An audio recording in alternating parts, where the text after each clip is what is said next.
Good morning, students. Our today's topic is Bohr's model of hydrogen atom, which was proposed in 1913 by Neil Bohr. इसको हम study करेंगे.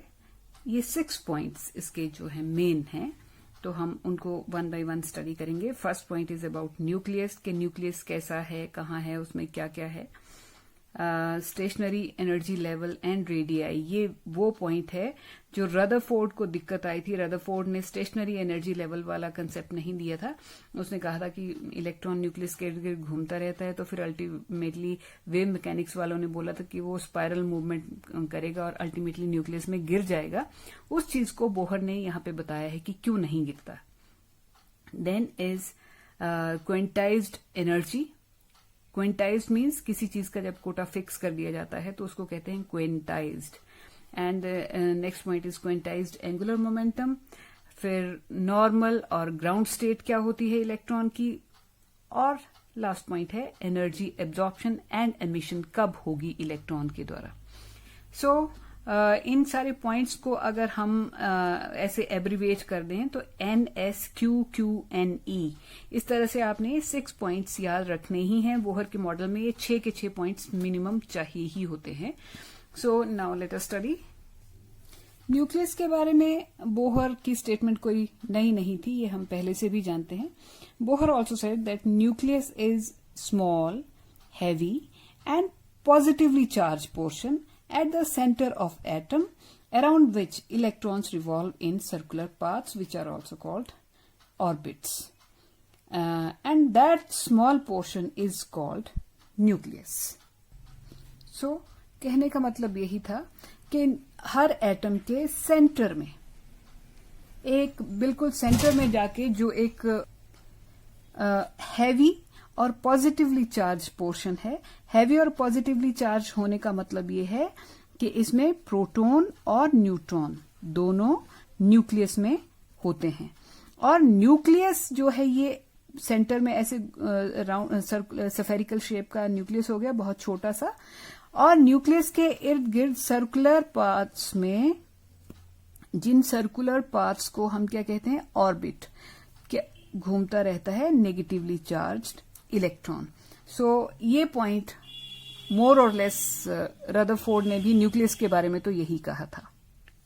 And now we come to the second point, that is stationary energy level और stationary state. Stationary होता है स्थिर, fixed. Stationary energy level या stationary state वाला जो पॉइंट है, इसमें बोहर ने बोला कि न्यूक्लियस के इर्द गिर्द वैसे तो बहुत से सर्कुलर पाथ इमेजिन किए जा सकते हैं. ये न्यूक्लियस है, यहां भी सर्कल दिखेगा हमें, यहां भी, यहां भी, यहां भी, यहां भी, यहां भी, कहीं भी.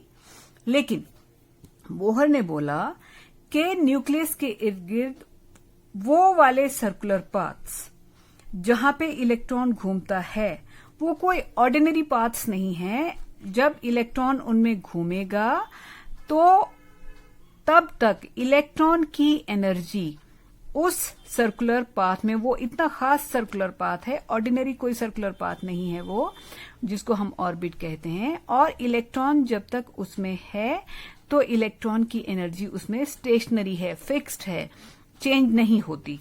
सो इस पॉइंट को हम ऐसे कह सकते हैं कि electrons revolve around the nucleus in दो circular paths which have fixed value of energy, that is energy of electron is fixed in it. यहीं पे रदरफोर्ड की गड़बड़ हुई थी मॉडल की. उसने ऐसे ये कोई कंसेप्ट नहीं दिया था, ये बिल्कुल नया कंसेप्ट है बोहर ने जो दिया कि न्यूक्लियस के इर्द गिर्द सर्कुलर रास्ते जो हैं वो कहीं भी नहीं होते हैं, वो वहां होंगे, न्यूक्लियस से एक खास दूरी पे होंगे. और फिर जहां पे वो बने होंगे वहां पे इलेक्ट्रॉन जो उनके अंदर घूमता रहेगा.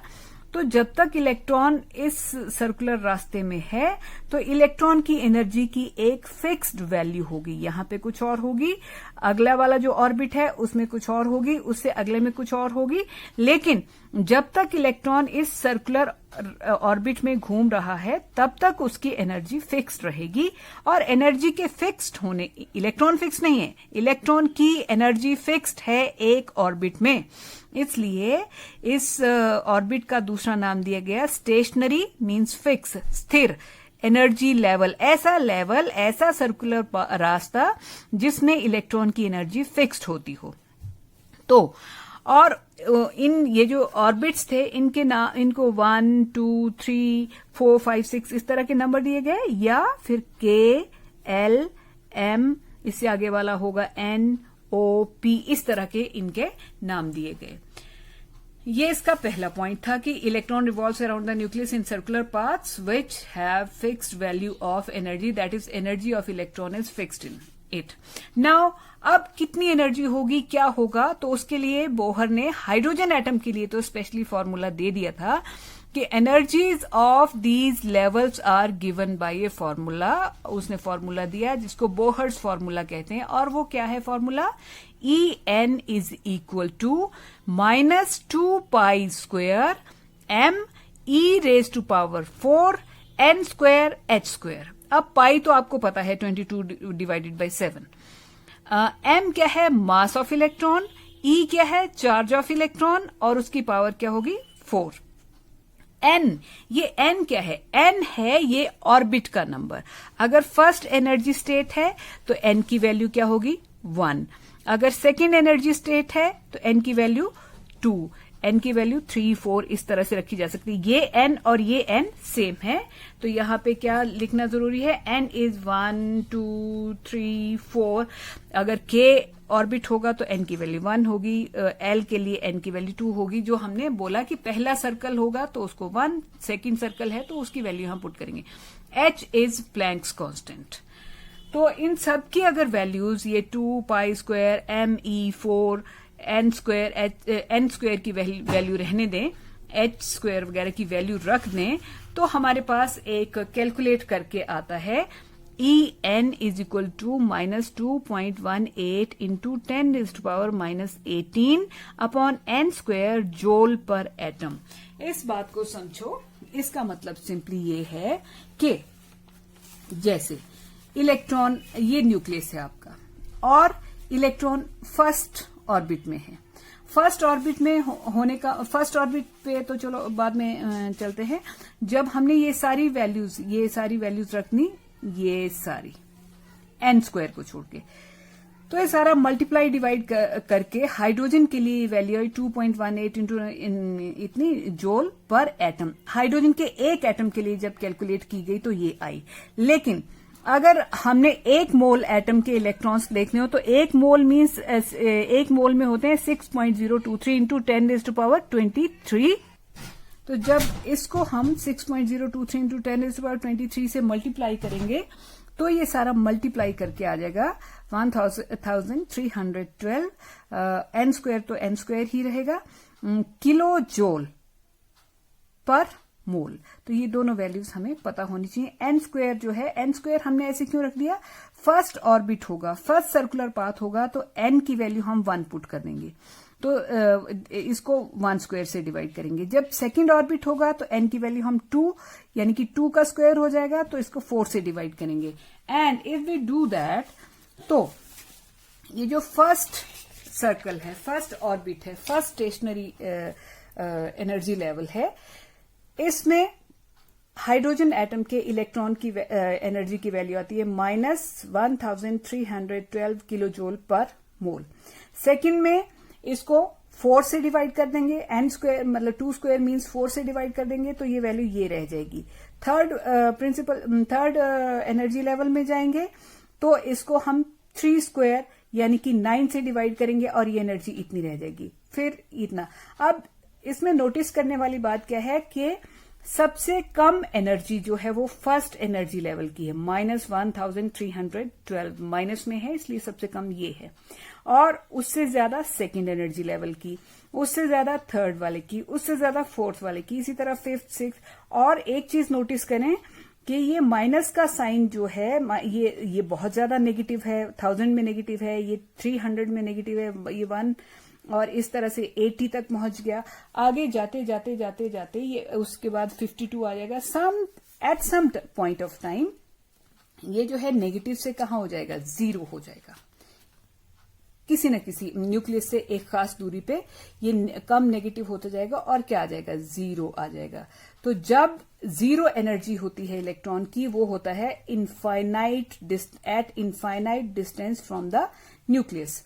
और at infinite distance from the nucleus वो जगह है जहां पे न्यूक्लियस जो है इलेक्ट्रॉन को अट्रैक्ट नहीं करता है, तभी इलेक्ट्रॉन की एनर्जी की वैल्यू क्या हो जाती है, जीरो।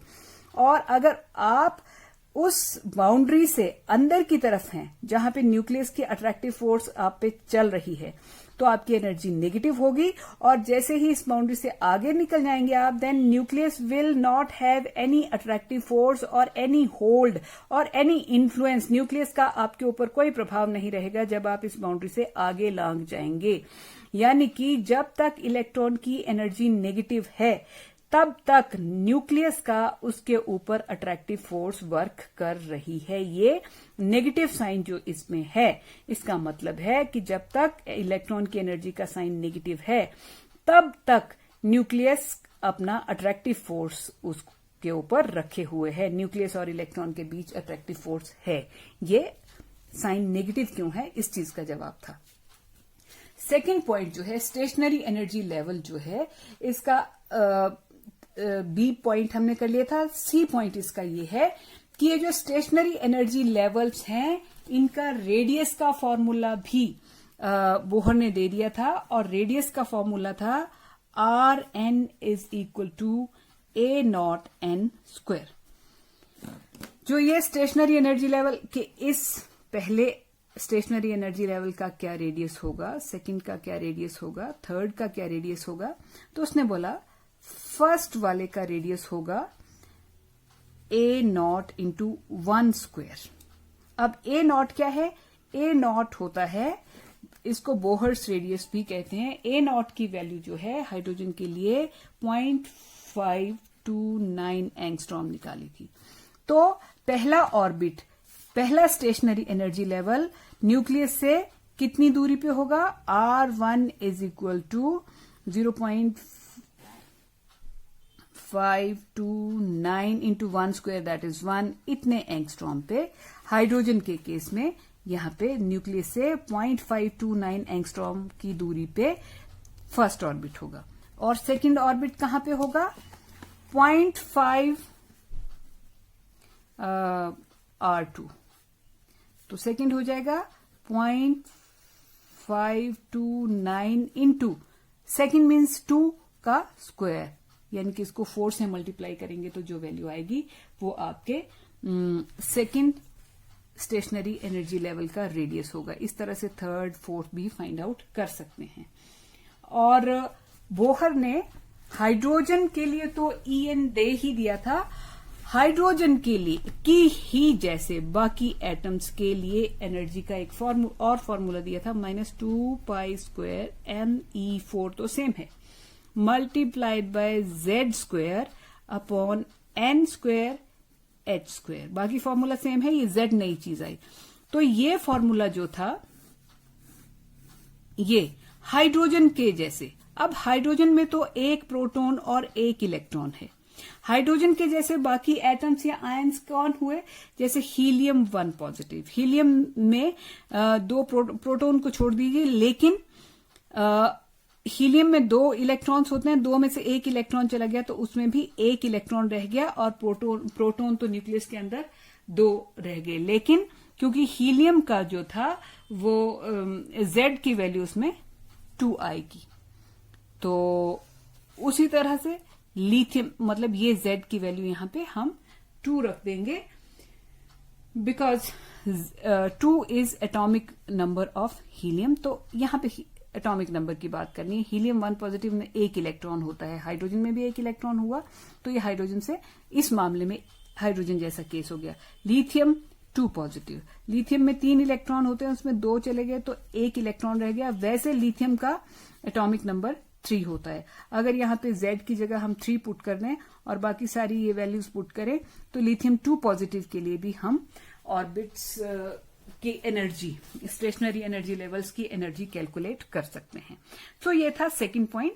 सेकंड पॉइंट में आपने ये जो स्टेशनरी एनर्जी लेवल हैं इनकी बात करनी है और उसमें इसको डिफाइन करना है, फिर उसमें जो एनर्जी का फॉर्मूला दिया गया वो बताना है, और फिर स्टेशनरी एनर्जी लेवल का जो रेडियस है उसका फॉर्मूला दिया, वो सेकंड पॉइंट के अंदर हमने 3 पॉइंट्स डिस्कस करने हैं।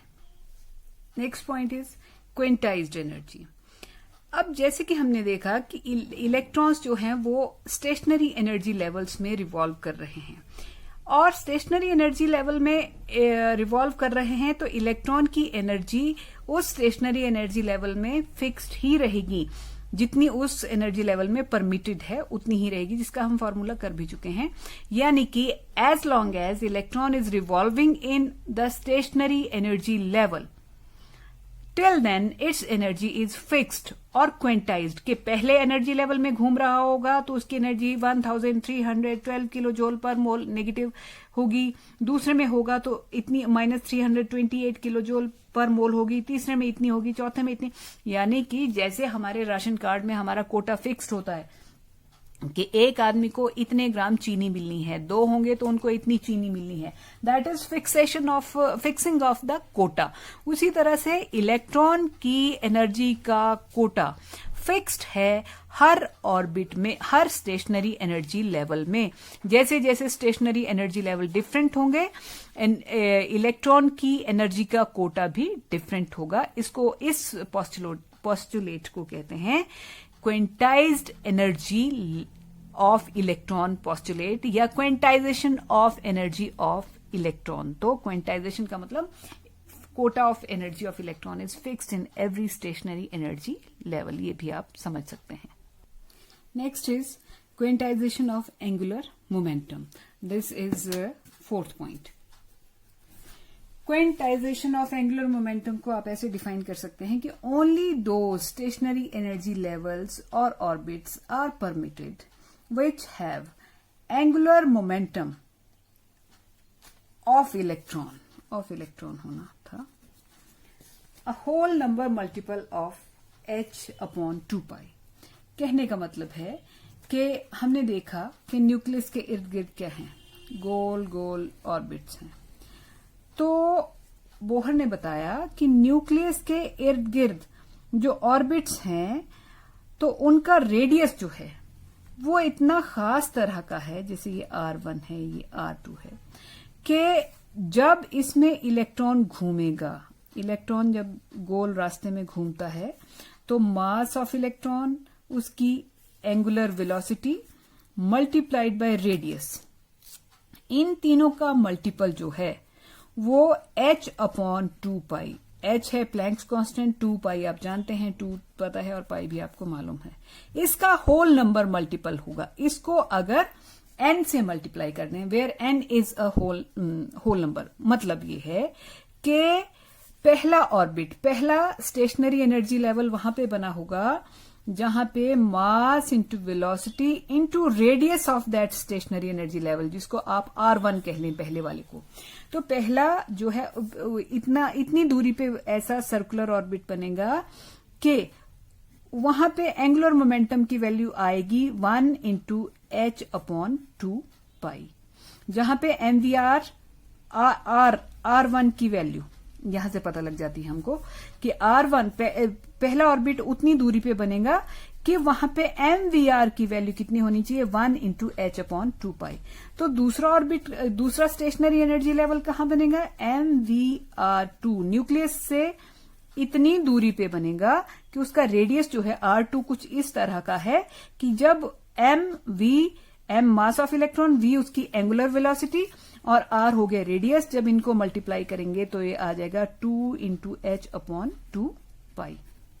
यानी कि बोहर ने ये बता दिया कि जिस तरह से हर स्टेशनरी एनर्जी लेवल में इलेक्ट्रॉन की एनर्जी का कोटा फिक्स्ड है, वैसे ही हर स्टेशनरी एनर्जी लेवल के लिए इलेक्ट्रॉन के एंगुलर मोमेंटम का कोटा भी फिक्स्ड है। इसीलिए इस पॉइंट को हम बोलेंगे quantization, quota fixing of angular momentum of electron के, जहां मतलब सर्कुलर ऑर्बिट वहीं पाए जाएंगे जहां पे इलेक्ट्रॉन के एंगुलर मोमेंटम की वैल्यू कितनी है, n × h/2π।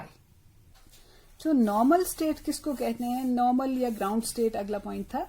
तो जैसे ये न्यूक्लियस है और इसके इर्द गिर्द ये वाला ऑर्बिट है, और पहले अगर एक ही इलेक्ट्रॉन है एटम में और उसकी जगह ये निश्चित हुई है फर्स्ट ऑर्बिट, और इलेक्ट्रॉन उस जगह में घूम रहा है जो इसके लिए नेचुरली डिसाइडेड थी। जैसे हमारे लिए हमारा घर होता है, तो हम जब तक अपने घर में, या इलेक्ट्रॉन जब तक अपने घर में है जो इसकी असाइंड जगह है, जब तक यहां होगा, तो ना तो इसने इसका मतलब एनर्जी खाई है ना एनर्जी लूज की है, ये अपनी नॉर्मल सी स्टेट में है, नेचुरल स्टेट में है, तो उसको कहते हैं नॉर्मल या ग्राउंड स्टेट।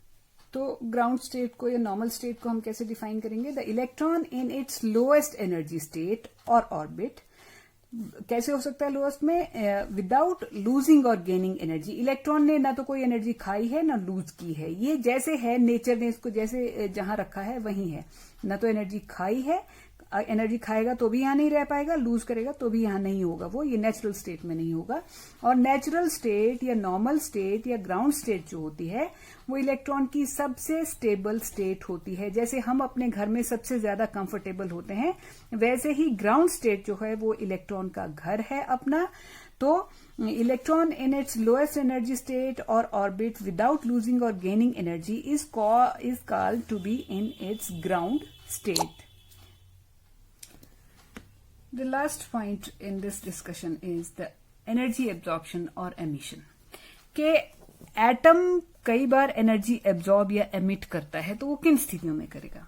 वो तब करेगा एनर्जी इज एमिटेड और absorbed by the electron only if it jumps from one stationary energy level और orbit to the other, and the formula will be delta E. Energy, या तो इतनी energy electron खाएगा या छोड़ेगा, और delta E will be equal to E final minus E initial, जिसको कुछ बुक्स में E2 माइनस E1 भी लिखा है, both will go, but E final minus E initial जो है वो ज्यादा यूजफुल रहता है। अब इसका मतलब देखते हैं क्या मतलब है। लेट अस सी, इलेक्ट्रॉन फिलहाल यहां पे है फर्स्ट एनर्जी लेवल में, एंड इसकी इनिशियल एनर्जी लेवल है, फर्स्ट एनर्जी लेवल में है, और इसने एनर्जी खाई, एब्जॉर्ब की, and it jumped to second energy level. Ground state में था, इसने एनर्जी खाई और यहां जंप कर गया। अब एक बात तो देखें कि यहां से यहां जाने तक इसको इतनी एनर्जी खानी पड़ेगी, इससे कम या ज्यादा बिल्कुल भी नहीं। इतना कोटा, इतना पैकेट एनर्जी का खाना पड़ेगा। इससे कम खाएगा तो छलांग मारेगा। तो जैसे ये मान लीजिए ये सीढ़ी है, ये फर्स्ट लेवल है, सेकंड लेवल है, आपको सीढ़ी के दूसरे पायदान पे चढ़ना है तो आप पैर यहां रख सकते हैं, बीच में कहीं भी रखेंगे तो गिर जाएंगे। यानी कि फर्स्ट से सेकंड सीढ़ी में जाना है तो इतना गैप आपको कवर करना है। ठीक वैसे ही इलेक्ट्रॉन कवर करना ही पड़ेगा, खाना ही पड़ेगा। अब इसकी इनिशियल एनर्जी इतनी है और फाइनल सेकंड इसमें जो है वो एनर्जी इतनी है। तो मैंने आपको बताया कि कितनी एनर्जी खाएगा ये, delta is equal to final energy state. Finally कहां पहुंचने वाला है? -328 किलो जूल के लेवल पे पहुंचेगा। और शुरू कहां से किया इसने? माइनस 1312 किलो जूल से। सो इसका साइन माइनस ही था ना, so it becomes -328 plus 1312 which is equal to 984 kilo joule per mole. सो कहने का मतलब है फर्स्ट एनर्जी लेवल से अगर सेकंड एनर्जी लेवल को आपने जंप करना है इलेक्ट्रॉन ने, तो उसको 984 किलो जूल पर मोल इतनी एनर्जी एब्जॉर्ब करेगा। जब आप लोअर से हायर एनर्जी लेवल की तरफ जाएंगे, आपकी एनर्जी कम है, आप ज्यादा एनर्जी वाले जोन में जा रहे हैं, तो आपको अपनी एनर्जी बढ़ानी पड़ेगी, आपको एनर्जी खानी पड़ेगी, एब्जॉर्ब करेंगे उस स्थिति में। ये क्या केस था? लोअर से हायर को गया तो क्या किया इसने? और अब हम देखेंगे कि अगर एब्जॉर्प्शन हुई, मतलब लोअर लेवल से हायर एनर्जी लेवल को गए तब तो एब्जॉर्प्शन का केस था ये। अगर हायर एनर्जी लेवल से लोअर एनर्जी लेवल को आता है तो देखते हैं क्या होता है। Let us imagine it is coming back from E3 to E2। E3 पे था मान लीजिए इलेक्ट्रॉन और वो E2 पे आ रहा है, तो अब E3 पे अब ये एनर्जी चेंज कितना होने वाला है, फाइनली कहां पे आके ठहरा है इलेक्ट्रॉन, E2 पे, दैट इज इसकी एनर्जी कितनी होनी चाहिए, -328 किलो जूल। और इनिशियली कितना था, इनिशियली था ये -145.8 किलो जूल।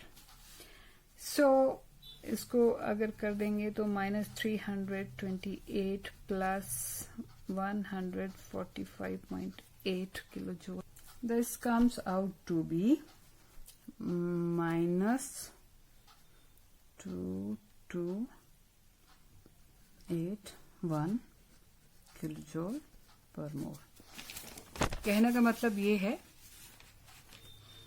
इसका साइन क्या है, नेगेटिव, कि जब हायर एनर्जी लेवल से लोअर एनर्जी लेवल को इलेक्ट्रॉन जाएगा, जंप बैक करेगा ड्यू टू सर्टेन रीजंस, तो ये एनर्जी का साइन नेगेटिव आ रहा है, यानी कि एनर्जी एमिट करेगा।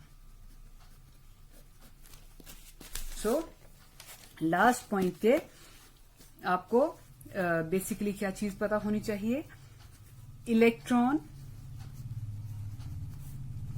emits energy when it jumps from higher energy level to lower। और दूसरी बात, इलेक्ट्रॉन absorbs energy कब, when jumps from lower energy level to higher energy level। So these were the points in which we have to discuss this Bohr's model whenever we are asked। तो हमको ये सारे के सारे 6 points और इनके सब पॉइंट्स जो हैं वो डिस्कस करने हैं। और एक बात और आप याद रखें कि जिस तरह से इलेक्ट्रॉन की जो नॉर्मल स्टेट होती है, ग्राउंड स्टेट होती है, उसको नॉर्मल स्टेट बोलते हैं। अगर एनर्जी एब्जॉर्ब करके इलेक्ट्रॉन किसी हायर स्टेट को चला जाता है जो उसकी अपनी नहीं है, तो उसको एक्साइटेड स्टेट कहेंगे। नॉर्मल स्टेट वो जहां पे electron naturally most stable form में पाया जाता है। अगर वो एनर्जी खा के या एनर्जी चेंज करके किसी अपने से जो इसके लिए ऑर्बिट बना है उसके सिवाय कहीं किसी और ऑर्बिट में चला जाता है, तो उसको एक्साइटेड स्टेट कहते हैं। ये आप याद रखें। और दूसरी बात आपको क्या ध्यान में होनी चाहिए कि एक एनर्जी लेवल से दूसरे एनर्जी लेवल तक जाने के लिए ऐसा नहीं है कि अपनी मर्जी से जितनी मर्जी एनर्जी खाएंगे और फिर जी ऊपर को जंप कर जाएंगे, छोड़ेंगे एनर्जी, छोड़ेंगे नीचे को जंप कर जाएंगे। No, not like that. दोनों लेवल्स के बीच का एनर्जी का गैप फिक्स्ड है। फिक्स मीन्स क्विंटाइल्ड है। यहां से यहां जाना है तो इतनी एनर्जी खानी पड़ेगी, यहां से यहां जाना है तो इन दोनों के बीच के गैप की एनर्जी खानी पड़ेगी, और आगे जाना है तो उतना जितना गैप होगा उतनी एनर्जी खानी पड़ेगी, और वापस आना है तो भी रूल वही है कि जितना गैप है एनर्जीज का उतनी एनर्जी आप लूज कर दो तो आप नीचे चले जाएंगे। So this was all about Bohr's model of atom. Thank you.